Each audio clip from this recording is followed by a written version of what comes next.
itu tidak lari dari apa yang Tuhan inginkan. Apa yang kita pilih dalam hidup kita tidak lari dari apa yang Tuhan sudah tentukan bagi kita. Belajar untuk percaya, belajar untuk berserah, belajar memberi diri bagi Tuhan. Nah, Bapak Mama, saudara-saudara, keputusan-keputusan kita untuk menjadi orang beriman, keputusan kita untuk menjadi orang percaya, itu sangat menentukan apa yang akan terjadi besok dan lusa.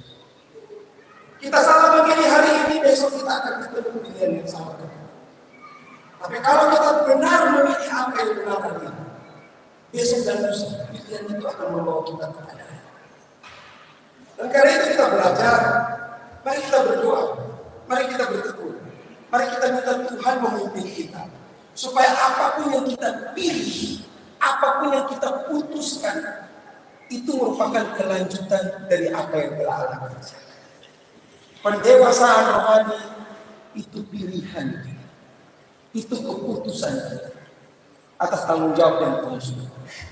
Karena itu Bapak Mama, saudara-saudaraku, kalau kita sudah menjadi orang Kristen, jangan pernah lagi menjadi orang yang salah memilih. Ketika kita menjadi orang Kristen, jangan pernah menjadi orang yang tidak pernah peduli kepada keselamatan Tuhan. Banyak orang Kristen ini, saudara, hari Minggu datang ke gereja.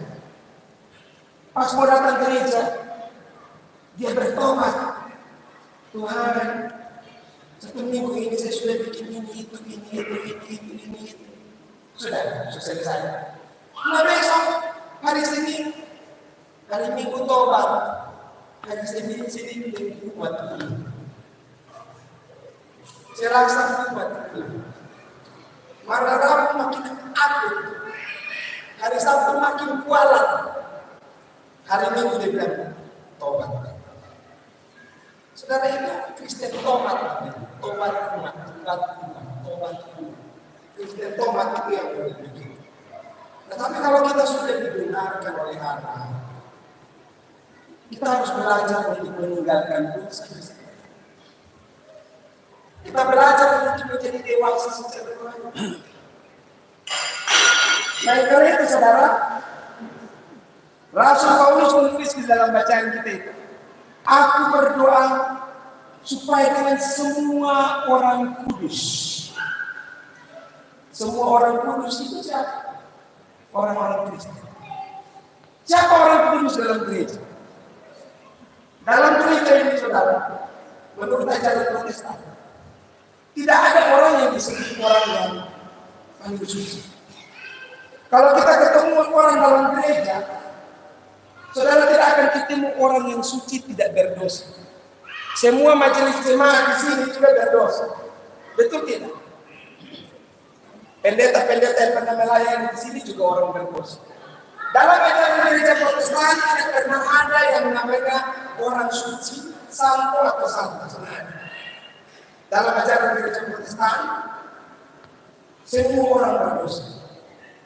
Namun, ketika kita menjadi gereja,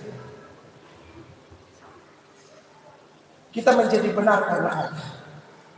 Kita menjadi suci karena Allah. Kita menjadi kudus karena Allah. Karena itu ketika Rasul Paulus tulis dalam bacaan kita, aku berdoa supaya bersama orang kudus. Siapa yang dimaksud?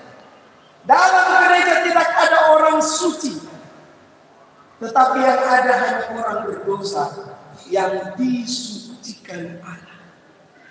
Amin. Dalam gereja tidak ada orang benar, tidak ada. Siapa paling benar dari engkau sih? Tidak ada.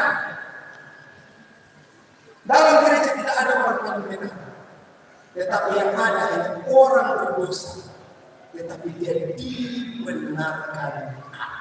Amin. Dalam gereja tidak ada orang kudus yang dari lahir tidak pernah berbuat dosa, tidak ada. Dalam gereja tidak ada orang kudus. Yang ada hanya orang berdosa yang dikuduskan. Karena itu Bapak Ibu, kalau kita sebagai orang Kristen, sebagai gereja, jangan